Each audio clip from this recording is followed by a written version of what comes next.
Hello aspirants, welcome to my YouTube channel study with Joydeep. आप सभी का मेरे यूट्यूब के चैनल स्टडी विद जॉयदीप में बहुत बहुत स्वागत है। तो आज हम लोग पढ़ेंगे क्लास 6 एनसीईआरटी हिस्ट्री का चैप्टर नंबर 9, यूनिट 9। आज हम लोग देखेंगे चैप्टर नंबर 9, व्यापारी, राजा और तीर्थयात्री, ट्रेडर्स, किंग्स एंड पिलग्रिम्स। तो चलिए देखते हैं चैप्टर नंबर 9 में क्या क्या चीज़ें बताई गई है। देखिए, व्यापार और व्यापारियों के बारे में जानकारी। पहले हमें बताया गया है कि दक्षिण भारत किसके लिए प्रसिद्ध था, दक्षिण भारत से व्यापार कैसे होता था, किन किन देशों से व्यापार होता था। तो देखिए, दक्षिण भारत जो है वे मसालों के लिए प्रसिद्ध था, कीमती पत्थर और सोने के लिए प्रसिद्ध था, सोना यानी कि गोल्ड। मसालों में मुख्यतः काले मिर्च का मांग बहुत ही ज़्यादा था। रोमन साम्राज्य में काले मिर्च का मांग बहुत ज़्यादा था। काले मिर्च को रोमन साम्राज्य के लोग क्या कहते थे? काला सोना, ब्लैक गोल्ड। व्यापारी समुद्र के रास्ते एवं सड़कों के रास्ते रोमन साम्राज्य तक पहुंचते थे। तो पहला में हमने क्या देखा कि दक्षिण भारत किसके लिए प्रसिद्ध था? दक्षिण भारत प्रसिद्ध था सोना यानी कि गोल्ड, मसाले और कीमती पत्थर के लिए। और मसालों में भी दक्षिण भारत से सबसे ज़्यादा जो है वो काली मिर्च यानी कि ब्लैक पेपर ज़्यादा था रोमन साम्राज्य को, क्योंकि जो भी पश्चिम के देश थे वे सभी उसमें जो विंटर है, विंटर सीजन जो है उसके कारण जो मांस है यानी कि जो मीट है उसको प्रिजर्व करके रखने के लिए नमक और काली मिर्च, दो चीज़ों की बहुत ज़्यादा आवश्यकता होती थी। तो इसीलिए जो काली मिर्च का जो खपत था पश्चिम के देशों में बहुत ही ज़्यादा था। ठीक है, तो इसीलिए जितने भी मसाले का ट्रेडर्स आए हैं, इसके बाद जब हम लोग मॉडर्न इंडिया पढ़ेंगे, आधुनिक भारत जब पढ़ेंगे, तब भी हम देखेंगे कि मसालों के लिए ही, मुख्यतः काली मिर्च के लिए पुर्तगाली भारत में आए थे ट्रेड करने के लिए। तो क्योंकि मांस या फिर जो भी मीट होता है उसको प्रिजर्व करने के लिए काली मिर्च का उपयोग बहुत ही ज़्यादा किया जाता है। इसीलिए जो काली मिर्च था उसका उपभोग बहुत ही ज़्यादा किया जाता था रोमन साम्राज्य में। इसीलिए रोमन साम्राज्य के लोग काली मिर्च को ब्लैक गोल्ड यानी कि काला सोना भी कहते थे। व्यापारी समुद्र के रास्ते एवं सड़कों के रास्ते रोमन साम्राज्य तक पहुंचते थे। दक्षिण भारत में रोमन साम्राज्य के सिक्के मिले हैं। तो ये तो ऑब्वियसली था कि जब हम लोग ट्रेड करेंगे किसी देश के साथ तो वहाँ के कॉइन्स हमारे यहाँ मिलेंगे। तो क्योंकि उस टाइम रोमन साम्राज्य के साथ हमारा जो ट्रेड था, जो व्यापार था, वो बहुत ही ज़्यादा था, बहुत ही उन्नत किस्म का व्यापार था। तो इसीलिए जितने भी सिक्के मिले हैं, ज़्यादातर सिक्के रोमन साम्राज्य के मिले हैं। व्यापारी इन सभी चीज़ों को समुद्र के रास्ते रोमन साम्राज्य तक पहुँचाते थे। उस समय मुख्य रास्ते निम्नलिखित थे। देखिए, कुछ व्यापारी तो समुद्र के किनारे जाते थे, ठीक है, कुछ व्यापारी अरब सागर को पार करके जाते थे, कुछ व्यापारी बंगाल की खाड़ी को पार करके जाते थे। तो रोमन साम्राज्य या फिर उस टाइप के साम्राज्य तक पहुंचने के लिए जहां भी ये लोग जाते थे व्यापार करने के लिए, भारतीय व्यापारी, मसालों का या फिर कीमती पत्थरों का या फिर गोल्ड का, तो उनका जो जाने का मार्ग था वो था, कुछ लोग तो समुद्र के किनारे तटों की सहायता से जाते थे, जलयान या फिर नाव के सहारे जाते थे, कुछ अरब सागर को पार करके जाते थे और कुछ जाते थे बंगाल की खाड़ी को पार करके। अब जो व्यापारी अफ्रीका या अरब के पूर्वी तट से भारतीय उपमहाद्वीप के पश्चिमी तट पर पहुंचना चाहते थे, देखिए जैसे हमारे यहाँ व्यापारी जाते थे उधर, यानी कि रोमन साम्राज्य मान लीजिए, उधर हम लोग व्यापार करने जाते थे। ये तो ऑब्वियस बात है कि रोमन साम्राज्य के व्यापारी भी यहाँ पर भारत में व्यापार करने आएंगे। तो अगर अरब के व्यापारी या फिर अफ्रीका के व्यापारी अगर उसके पूर्वी तट से भारतीय उपमहाद्वीप के पश्चिमी तट तक पहुँचना चाहते थे, तब उन्हें दक्षिण पश्चिमी मानसून के साथ चलना पसंद था। ये एक इंपॉर्टेंट क्वेश्चन बन सकता है कि जो व्यापारी अरब या अफ्रीका के पूर्वी तट से भारतीय उपमहाद्वीप के पश्चिमी तट पर पहुंचना चाहते थे, वे कहाँ से आते थे? तो वे आते थे, व्यापारी दक्षिण पश्चिमी मानसून के साथ चलना पसंद करते थे। ठीक है, अब देखते हैं समुद्री तटों से लगे राज्य। अब देखिए, भारतीय जो उपमहाद्वीप था, भारतीय उपमहाद्वीप के दक्षिण भाग में एक बड़ा तटीय प्रदेश है। समुद्री तटों से लगे राज्य भारतीय उपमहाद्वीप के दक्षिण भाग में बड़ा तटीय प्रदेश है। इनमें बहुत सारे पहाड़, बहुत से पहाड़, पठार, नदी के मैदान हैं। और जितने भी नदी के मैदान हैं उनमें कावेरी नदी का जो मैदान है वो सबसे ज़्यादा क्या है? उपजाऊ है, फर्टाइल है। अब हम लोग बात करते हैं मूवेंदार की। मूवेंदार, मूवेंदार संगम कविताओं में इसका चर्चा मिलता है, मतलब संगम कविताओं में मूवेंदारों का चर्चा मिलता है। अब मूवेंदार का क्या मतलब होता है ना? मूवेंदार एक तमिल भाषा का शब्द है। ठीक है, जो मूवेंदार वर्ड है वो तमिल भाषा का एक वर्ड है।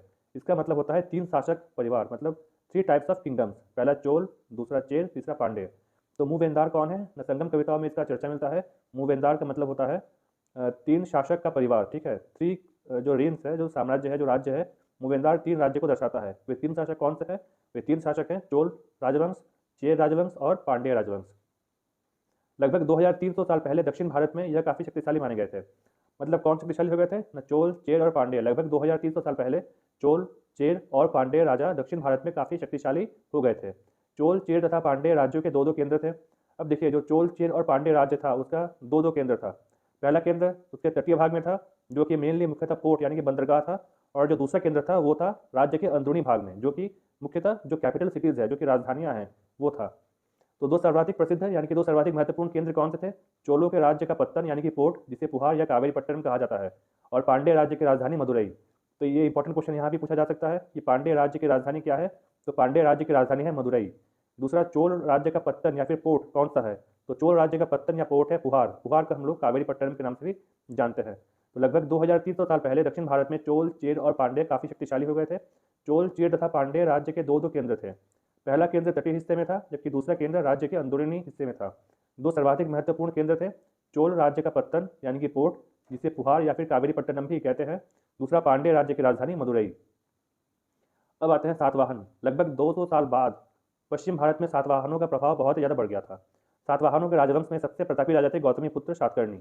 इनके बारे में हमें कहाँ से पता चलता है न, गौतमी पुत्र सातकर्णी के बारे में हमें इनकी जो माताश्री थी गौतमी बलश्री, उनके द्वारा दान दिए गए एक अभिलेख से इनके बारे में पता चलता है। यानी कि गौतमी पुत्र सातकर्णी के बारे में हमें पता कहाँ से चलता है, गौतमी पुत्र सातकर्णी के बारे में पता हमें इनकी माता गौतमी बलश्री द्वारा दान दिए गए एक अभिलेख से चलता है। अब जो भी सातवाहन थे ये दक्षिणापथ के स्वामी माने जाते थे, ठीक है। जो भी सातवाहन रूलर्स थे, जो भी सातवाहन किंग्स थे, ये अपने आप को दक्षिणापथ के स्वामी कहते थे। अब दक्षिणापथ का क्या मतलब होता था? दक्षिणापथ मतलब दक्षिण की ओर जाने वाला मार्ग, ठीक है। अब सातकर्णी राजवंश का ही एक राजा था श्री सातकर्णी। इन्होंने पूर्वी पश्चिमी और दक्षिणी तटों पर अपनी सेनाएं भेजी थी। तो एक और क्वेश्चन यहाँ से बन गया कि सातकर्णियों में कौन सा शासक था जो कि पूर्वी, पश्चिमी और दक्षिणी तटों पर अपनी सेनाओं को भेजा था? तो सातकर्णी में श्री सातकर्णी नामक एक राजा था, एक शासक था, जिन्होंने अपनी सेनाओं को पूर्वी, पश्चिमी और तटीय प्रदेशों में भेजा था, ठीक है। पूर्वी, पश्चिमी और दक्षिण के तटों में अपनी सेनाओं को भेजा था। अब आता है रेशम। देखिए रेशम का ट्रेड जो होता था उसमें कनिष्क जो राजवंश होता था उसका नियंत्रण रहता था, परंतु जो रेशम का जो विकास हुआ, जो रेशम का जन्म जो हुआ वो सबसे पहले चीन में हुआ था। तो रेशम का खोज लगभग 7000 साल पहले चीन में हुआ, ठीक है। अब उसे सिल्क रूट के नाम से जाना जाता था। देखिए चीन के जो भी व्यापारी रेशम को लेकर दूर दूर प्रदेशों में व्यापार करने जाते थे, तो वो जिस रास्ते से जाते थे उन रास्तों को कहते थे सिल्क रूट। जिन रास्तों से चीन के व्यापारी रेशम का व्यापार करने दूर दूर के देशों को जाते थे उन रास्तों को सिल्क रूट यानी कि रेशम मार्ग कहा जाता था। धीरे धीरे रेशम बनाने की कला चीन से निकलकर दूसरे देशों में भी फैल गया, परंतु पहला जो रेशम बनाने की कला का जो उद्भव हुआ था, जो डिस्कवरी, जो खोज हुआ था, वो हुआ था चीन के द्वारा, ठीक है। अब सिल्क रूट यानी कि रेशम मार्ग पर नियंत्रण रखने वाले जो राजवंश थे वे थे कुषाण। कुषाण राजवंश पश्चिमोत्तर भारत एवं मध्य एशिया में शासन करने वाले राजवंश थे। क्वेश्चन आ गया यहाँ से कि कुषाणों का जो क्षेत्र था वो कौन सा था? तो कुषाणों का जो क्षेत्र था वो था पश्चिमोत्तर भारत एवं मध्य एशिया, ठीक है। अब कुषाणों का एक शक्तिशाली केंद्र भी है। कुषाणों का शक्तिशाली केंद्र कहाँ है? कुषाण राजवंश का शक्तिशाली केंद्र है पेशावर एवं मथुरा। इसका भी क्वेश्चन बन गया कि पेशावर एवं मथुरा कौन से राजवंश का एक शक्तिशाली केंद्र था? तो पेशावर एवं मथुरा, इसमें तक्षशिला राज्य भी आता है, ठीक है। पेशावर, मथुरा एवं तक्षशिला राज्य कुषाण राजवंश का शक्तिशाली केंद्र था। अब कुषाणों ने सर्वप्रथम स्वर्ण के सिक्के जारी किए। ये यहाँ पर थोड़ा मिसप्रिंट हो गया है। सबसे पहले किसानों ने नहीं, यहाँ पर होगा सबसे पहले कुषाणों ने। सबसे पहले कुषाणों ने ही स्वर्ण के सिक्के जारी किए। तो यहाँ पर जो लिखा गया है सबसे पहले किसानों ने, यहाँ पर किसानों नहीं होगा, यहाँ पर होगा कुषाणों ने। सबसे पहले कुषाणों ने ही स्वर्ण के सिक्के जारी किए थे। अब कुषाणों में सर्वाधिक प्रसिद्ध राजा कौन था? कुषाणों में सर्वाधिक जो प्रसिद्ध शासक था वो था कनिष्क। अब आता है बौद्ध धर्म का विकास। कनिष्क बौद्ध धर्म में अत्यंत महत्वपूर्ण स्थान पर प्रतिष्ठित है, क्योंकि वह न केवल बौद्ध धर्म में विश्वास रखता था अपितु उसकी शिक्षाओं के प्रचार एवं प्रसार को भी बहुत ही ज़्यादा प्रोत्साहित किया। इसका उदाहरण है उसने कश्मीर में चौथा बौद्ध संगीति का आयोजन करवाया था। तो इसमें यहाँ से क्वेश्चन बन गया कि चौथा बौद्ध संगीति का आयोजन किसके काल में हुआ था? तो चौथा बौद्ध संगीति का आयोजन कनिष्क के काल में हुआ था, कुषाण राजवंश के काल में हुआ था। या ये क्वेश्चन कैसे भी पूछा जा सकता है कि जो चौथा बौद्ध संगीति हुआ था वो कौन से राजवंश के काल में हुआ था? तो इसका आंसर होगा जो चौथा बौद्ध संगीति हुआ था वो हुआ था कनिष्क राजा के सानिध्य में, ठीक है। कनिष्क राजा के शासन काल में चौथा बौद्ध संगीति हुआ था। इसका जो अध्यक्ष था, इसका अध्यक्ष कौन था? फोर्थ बुद्धिस्ट काउंसिल का अध्यक्ष कौन था? वसुमित्र, ठीक है। चौथा बौद्ध काउंसिल का अध्यक्ष था वसुमित्र था एवं अश्वघोष द्वारा इसकी अध्यक्षता किया गया था। तो इंपॉर्टेंट क्वेश्चन यहाँ पर बन गया कि जो चौथे बौद्ध संगीति है इसका आयोजन किसने किया था? तो इसका जो आयोजन किया था वो किया था कनिष्क ने किया था। दूसरा क्वेश्चन बन गया चौथे बौद्ध संगीति का आयोजन कौन से राजवंश में हुआ था, कौन से राजवंश के काल में हुआ था? तो चौथे बौद्ध संगीति का आयोजन कुषाण राजवंश के काल में हुआ था। तीसरा क्वेश्चन बन गया चौथे बौद्ध संगीति का जो अध्यक्ष था वो अध्यक्ष कौन थे? तो चौथे बौद्ध संगीति के जो अध्यक्ष थे वो थे वसुमित्र एवं अश्वघोष, ठीक है। चौथा पॉइंट ये पॉइंट आ गया कि चौथे बौद्ध संगीति में ही बौद्ध धर्म का बिखराव यानी कि बौद्ध धर्म दो अलग अलग धर्मों में बढ़ गया। बौद्ध धर्म का दो अलग अलग पार्ट बन गया, पहला है हीनयान, दूसरा है महायान, ठीक है। तो चौथे बौद्ध संगीति में ही जो बौद्ध धर्म है वो टूटकर दो भागों में बढ़ गया, पहला है हीनयान, दूसरा है महायान। अब देखिए उसने यहाँ पर मतलब कनिष्क ने यूनानी बौद्ध कला की प्रतिनिधि वाली गांधार शैली को भी प्रोत्साहन दिया। तो गांधार शैली किसका मिश्रण है? गांधार शैली मिश्रण है यूनानी और बौद्ध कला, ठीक है। यूनानी कला, इसको हिंद यवन कला भी कहते हैं। तो जितना हिंदू कला के प्रतिनिधि करने वाली मथुरा कला को दिया है, तो कनिष्क ने दोनों कला को ही प्रोत्साहन दिया है। मथुरा मूर्ति कला को भी प्रोत्साहित किया है और गांधार मूर्ति कला को भी प्रोत्साहित किया है। कनिष्क ने निजी रूप से बौद्ध तथा फारसी दोनों ही विशेषताओं को अपना लिया था। किंतु उसका कुछ झुकाव बौद्ध धर्म की ओर अधिक था। कनिष्क जो था वो बौद्ध धर्म की ओर उसका ज़्यादा झुकाव था। कुषाण साम्राज्य की विभिन्न पुस्तकों में वर्णित बौद्ध शिक्षाओं एवं प्रार्थना शैली के माध्यम से कनिष्क ने बौद्ध धर्म के प्रति अपना झुकाव प्रदर्शित किया। तो कनिष्क मुख्यतः इसमें आप लोग ये ध्यान में रखिएगा कि जो कनिष्क शासक था वो कौन से राजवंश से उसका संबंध था। तो जो कनिष्क जो था वो कुषाण राजवंश से उसका संबंध था। कनिष्क के टाइम पर ही चौथा बौद्धिस्ट काउंसिल, चौथा बौद्ध संगति आयोजित हुआ था। कनिष्क के समय चौथा बौद्ध संगति का आयोजन हुआ था। इसका जो अध्यक्ष था वसुमित्र और अश्वघोष। चौथे बौद्ध संगति में ही जो बौद्ध धर्म था वो दो अलग अलग पार्ट में डिवाइड हो चुका था। पहला पार्ट था महायान, दूसरा पार्ट था हीनयान। अब देखिए कनिष्क जो था वो बौद्ध मुद्राएं भी चलाया था। कनिष्क के काल में बौद्ध मुद्राएं तथा अन्य मुद्राओं की तुलना में काफी कम था। मतलब कनिष्क ने स्वर्ण का सिक्का तो चलाया ही था। सबसे पहले जो स्वर्ण के सिक्के चलाए थे वे थे कुषाण राजवंश, परंतु कनिष्क के काल में बौद्ध मुद्रा का भी प्रचलन था। इसका क्या विशेषता था? इसके एक साइड में भगवान बुद्ध की भी शायद कुछ मूर्ति लगी होगी। देखिए आगे पढ़िए। यूनानी शैली में पीछे खड़े हुए दिखाया गया। हाँ, जैसे मैंने बताया था कि कनिष्क के काल की बौद्ध मुद्राएं अन्य मुद्रा की तुलना में काफी कम था, लगभग सभी मुद्राओं का 1%। मतलब बहुत ही एकदम नगण्य रूप में कनिष्क ने बौद्ध मुद्राओं को चलाया था, परंतु चलाया जरूर था। ठीक है, अगर क्वेश्चन आ गया कि कनिष्क के समय बौद्ध मुद्राओं का प्रचलन हुआ था तो इसका आंसर होगा हाँ, हुआ था। भले ही एकदम बहुत ही थोड़ा, यानी कि 1% भी हुआ हो, परंतु हुआ जरूर था। कई मुद्राओं में कनिष्क को आगे तथा बुद्ध को यूनानी शैली में पीछे खड़े हुए दिखाया गया था। तो कनिष्क के टाइम पर जो भी बौद्ध मुद्राएं चलाया गया था कनिष्क के द्वारा, उन बौद्ध मुद्राओं में कनिष्क आगे की ओर था, ठीक है, और पीछे की ओर क्या था? भगवान बुद्ध के मूर्ति, भगवान बुद्ध की यूनानी शैली में पीछे खड़े हुए मूर्ति था। अब कुछ मुद्राओं में शाक्यमुनि एवं भगवान बुद्ध, जो शाक्यमुनि भगवान बुद्ध है, एवं मैत्रेय को भी दिखाया गया है। जो शाक्यमुनि एवं मैत्रेय ये दोनों ही भगवान बुद्ध के ही रूप हैं।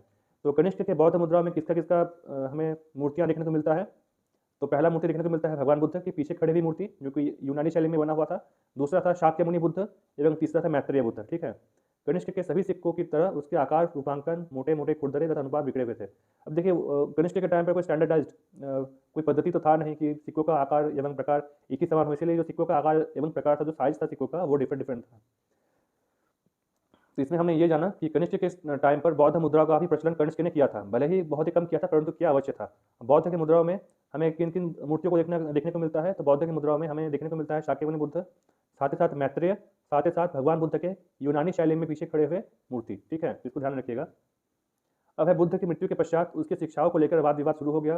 कनिष्क के समय आयोजित चौथी बौद्ध संगति में बौद्ध धर्म औपचारिक रूप से दो शाखाओं में विभक्त हो गया, महायान और हीनयान। मौर्योत्तर काल में बौद्ध धर्म में महायान संप्रदाय के उदय के लिए दो प्रमुख कार्य उत्तरदायी रहे। अब मौर्योत्तर काल मतलब मौर्यों के बाद का काल। ठीक है, अब देखिए इसमें पहला कारण क्या था? पहला कारण था इस काल में व्यापारियों तथा शिल्पियों के कार्यकलापों में बहुत ज़्यादा वृद्धि हुई थी। दूसरा ये कारण था कि मध्य एशिया का जो शासक था उनके द्वारा भी बौद्ध धर्म को प्रश्रय दिया गया था। इसीलिए जो महायान जो संप्रदाय था उसका जन्म हुआ था। ये भी कहा जाता है कि अब मौर्योत्तर काल के बाद जो भगवान बुद्ध थे उनको भगवान विष्णु के ही रूप माने जाने लगे थे। तो इसीलिए जो महायान शाखा का और हीनयान शाखा का जो जन्म हो गया था, और धीरे धीरे जो बौद्ध धर्म है वो डिक्लारेशन की ओर चला जाता है। व्यापारियों तथा शिल्पियों के द्वारा दिए गए अनुदानों के परिणाम स्वरूप बौद्ध विहार धन के भंडार हो गए थे।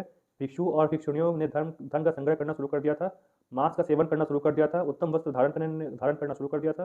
अनुशासन में शिथिलता आ गया था। कुछ भिक्षु संघ को छोड़कर गृहस्थ जीवन जीने लगे थे। इन्हीं परिस्थितियों में बौद्ध धर्म की महायान शाखा का उदय हुआ। इनके अतिरिक्त बौद्ध धर्म में बढ़ती हुई रूढ़िवादिता भी महायान शाखा के उदय का एक कारण था। तो इसमें देखिए जो भी चीज़ें भगवान बुद्ध ने मना किया था उन सभी चीज़ों का इन्होंने इस्तेमाल करना शुरू कर दिया। मौर्य काल के बाद जो भी बौद्ध धर्म की जो भी भिक्षु या फिर भिक्षुणियाँ थी, उन सभी ने जिन जिन चीज़ों को भगवान बुद्ध ने मना किया था करने के लिए, तो उनका जो उपदेश था उनको अब ये लोग नहीं मानते थे। देखिए भिक्षु और भिक्षुणियों ने धन का संग्रह करना शुरू कर दिया था, जबकि बौद्ध धर्म ने भगवान बुद्ध ने कहा था कि हमें धन का संग्रह नहीं करना चाहिए। ठीक है, मांस का सेवन करना शुरू कर दिया था, उत्तम वस्त्र धारण करने लगे थे, अनुशासन में इनकी शिथिलता आ गया था। तो इन सभी कारणों के चलते महायान शाखा का जो है वो उदय हो गया। कनिष्क के समय में जो चौथी बौद्ध संगति हुआ था, वहीं बौद्ध धर्म जो है वो दो पार्ट में डिवाइड हो गया था। पहला था महायान शाखा, दूसरा था हीनयान शाखा। अब है विदेशी शासकों ने बौद्ध धर्म में रुचि दिखाई और बौद्ध धर्म के नियमों को अनुकूल व सरल बनाने के प्रयास किए, ताकि भारत में अपनी प्रतिष्ठा को आसानी से साबित कर सके। अब देखिए जो भी नियम कानून महात्मा गौतम बुद्ध ने बोले थे, उन सभी नियम और कानूनों को जो विदेशों के शासक थे, जो भी शासक विदेशों से भारत में राज्य करने के लाए थे, उसको मैनिपुलेट यानी कि चेंज करने लगे थे, जिससे कि अपने सुविधा के लिए जो भी रूल्स एंड रेगुलेशंस है बौद्ध धर्म का, उसको चेंज करने लगे थे, जिससे कि वे भारत में अच्छी तरीके से व्यवस्थित हो जाए। भगवान बुद्ध ने कहा था मूर्ति पूजा ना करने के लिए। भगवान बुद्ध के प्रतीकों की पूजा का स्थान अब जो भगवान बुद्ध की मूर्तियां हैं, प्रतिमा है, उन्होंने ले लिया था। विदेशी शासकों ने बौद्ध धर्म में रुचि दिखाई और बौद्ध धर्म के नियमों को अनुकूल व सरल बनाने का प्रयास किया, ताकि भारत में उनकी प्रतिष्ठा को आसानी से स्थापित कर सके। बुद्ध के प्रतीकों की पूजा के स्थान पर अब बुद्ध की प्रतिमाओं का पूजा होने लगा, बुद्ध की अब मूर्तियां बनाई जाने लगी। ठीक है, जो इसी कारण है जो व्यापारी है, जो ट्रेडर्स थे, वो बौद्ध विहारों को बहुत सारे धन दान में देते थे। अब महायान बौद्ध शाखा की क्या विशेषताएं थी? देखिए, 3 मुख्य विशेषता था बौद्ध मूर्ति की पूजा। पहले तो महात्मा गौतम बुद्ध के प्रतीकों की पूजा होती थी, सिंबल्स की पूजा होती थी, परंतु महायान शाखा के डेवलपमेंट के बाद अब महात्मा गौतम बुद्ध के मूर्तियों को बनाया जाने लगा था। तो बुद्ध मूर्ति की पूजा, दूसरा है स्थानीय दोषों का आकलन, तीसरा है बोधिसत्व की अवधारणा। अब देखिए, महायान बौद्ध में बोधिसत्व का अवधारणा आ गया था। अब बुद्ध की मूर्तियां बनाई जाने लगी थी। सर्वाधिक मूर्तियां हमें मथुरा से मिला है, मतलब मथुरा में उस टाइम पर सर्वाधिक महात्मा गौतम बुद्ध की मूर्तियों का उत्पादन हुआ था, बनाया जाने लगा था। और कुछ मूर्तियों का विकास तक्षशिला में भी कुछ मूर्तियां बनाया गया था। अब देखिए, फाहियान एक प्रसिद्ध चीनी बौद्ध भिक्षुक, यात्री एवं लेखक एवं अनुवादक। देखिए, यहाँ से क्वेश्चन पूछा जा सकता है कि फाहियान कौन था, तो आपका आंसर होना चाहिए फाहियान एक चीनी बौद्ध भिक्षु था, एक यात्री, लेखक एवं अनुवादक। फाहियान जो था चीनी बौद्ध भिक्षु, यात्री, लेखक एवं अनुवादक, ये सब था। अब ये किसके समय पर आया था? तो ये आया था चंद्रगुप्त विक्रमादित्य के शासनकाल में। फाहियान जो है वो भारत में आया था। एक चीनी बौद्ध भिक्षु, यात्री, लेखक एवं अनुवादक फाहियान, जो 399 ईस्वी से लेकर 412 ईस्वी तक भारत, श्रीलंका और आधुनिक नेपाल में स्थित गौतम बुद्ध के जन्मस्थल कपिलवस्तु की धर्म यात्रा पर आया। इसका ध्येय यहाँ से, अब इसका उद्देश्य क्या था? फाहियान का उद्देश्य क्या था? फाहियान का उद्देश्य था यहाँ से बौद्ध ग्रंथ एकत्रित करके उन्हें चीन लेकर जाना। उन्होंने अपनी यात्रा का वर्णन अपने वृत्तांत में लिखा है, जिसका नाम बौद्ध राज्यों का एक अभिलेख, चीनी भिक्षु फाहियान की बौद्ध पुस्तकों का की खोज, ये इसका नाम है। बेसिकली ये नाम नहीं पूछेगा। तो एक चीनी बौद्ध भिक्षु, यात्री, लेखक, अनुवादक, जो 399 ईस्वी से लेकर 412 ईस्वी तक भारत, श्रीलंका और आधुनिक नेपाल में जो गौतम बुद्ध का जो जन्मस्थल है कपिलवस्तु, वहाँ पर धर्म यात्रा के लिए, मतलब पिलग्रिमेज के लिए आया था। इनका उद्देश्य क्या था? इनका उद्देश्य था बौद्ध धर्म के जो पुस्तक थे उनको एकत्रित करना और उन्हें चीन लेकर जाना। ठीक है। अब है वेनसांग। देखिए, एक प्रसिद्ध चीनी बौद्ध भिक्षु वेनसांग था, जो कि हर्षवर्धन के समय पर भारत आया था। वो भारत में 15 वर्ष तक रहा। इन्होंने अपनी पुस्तक सी यू की में अपनी यात्रा तथा तत्कालीन भारत का वर्णन दिया है। तो वेनसांग की पुस्तक का क्या नाम है? सी यू की। थोड़ा अजीब नाम है, बट याद करना पड़ेगा। वेनसांग की पुस्तक का नाम है सी यू की। ठीक है। और ये जो फाहियान था, फाहियान के समय भारत में कौन सा राजवंश का शासन था? तो फाहियान के समय भारत में गुप्त राजवंश का शासन था, चंद्रगुप्त विक्रमादित्य का शासन था। अब आता है नालंदा विश्वविद्यालय। देखिए, नालंदा प्राचीन भारत में उच्च शिक्षा का सर्वाधिक महत्वपूर्ण एवं विश्वविख्यात केंद्र था। महायान बौद्ध धर्म के इस शिक्षा के केंद्र में हीनयान बौद्ध धर्म के साथ ही अन्य धर्मों के तथा अनेक देशों के छात्र पढ़ते थे। अब जो नालंदा विश्वविद्यालय था, वहाँ पर हीनयान बौद्ध धर्म या फिर महायान बौद्ध धर्म, इन दोनों ही शाखा का जो शिक्षा दिया जाता था। इनमें बहुत सारे देशों के छात्र, यानी कि बहुत सारे विदेशी छात्र भी पढ़ते थे। एक जो अप्रॉक्सीमेट लगभग 10,000 छात्र पढ़ते थे नालंदा में, और लगभग 2,000 जो शिक्षक टीचर्स थे इन्हें पढ़ाने के लिए। प्रसिद्ध चीनी यात्री वेनसांग ने 7वीं शताब्दी में यहाँ पर जीवन का महत्वपूर्ण 1 वर्ष एक विद्यार्थी और एक शिक्षक के रूप में व्यतीत किया था। प्रसिद्ध बौद्ध शरीपुत्र का जन्म यहीं हुआ था। तो यही सब है। एक और इम्पोर्टेंट चीज़ है कि हाँ, अनेक पुरालेखों और 7वीं शताब्दी में भारत के इतिहास को पढ़ने आया था। इसके लिए चीनी यात्री वेनसांग तथा इत्सिंग भारत की यात्रा किया था। ठीक है। चीनी यात्री वेनसांग और इत्सिंग भी नालंदा विश्वविद्यालय की यात्रा किया था और अपने यात्रा वृत्तांत में इसके, यानी कि नालंदा विश्वविद्यालय के बारे में जानकारी लिखा था। तो यही था आज का जो चैप्टर था। ये बहुत ही इंपॉर्टेंट चैप्टर है आज का। इसमें बहुत सारे फैक्ट्स है। ठीक है। तो सभी फैक्ट्स को ध्यान से पढ़िएगा, ध्यान से याद कर लीजिएगा। और हम लोग जब ये हो जाएगा क्लासिक एनसीईआरटी का, जब खत्म हो जाएगा हिस्ट्री का पूरा चैप्टर, तब हम लोग क्या करेंगे? एमसीक्यू शुरू कर देंगे। ठीक है। तो thank you, stay safe, stay positive, always care your parents. और अगर आपको वीडियो अच्छा लगे तो प्लीज़ मेरे जो चैनल है उसको सब्सक्राइब कर लीजिए। Thank you very much. Subscribe my YouTube channel study with Jaydeep. चलिए, थैंक यू।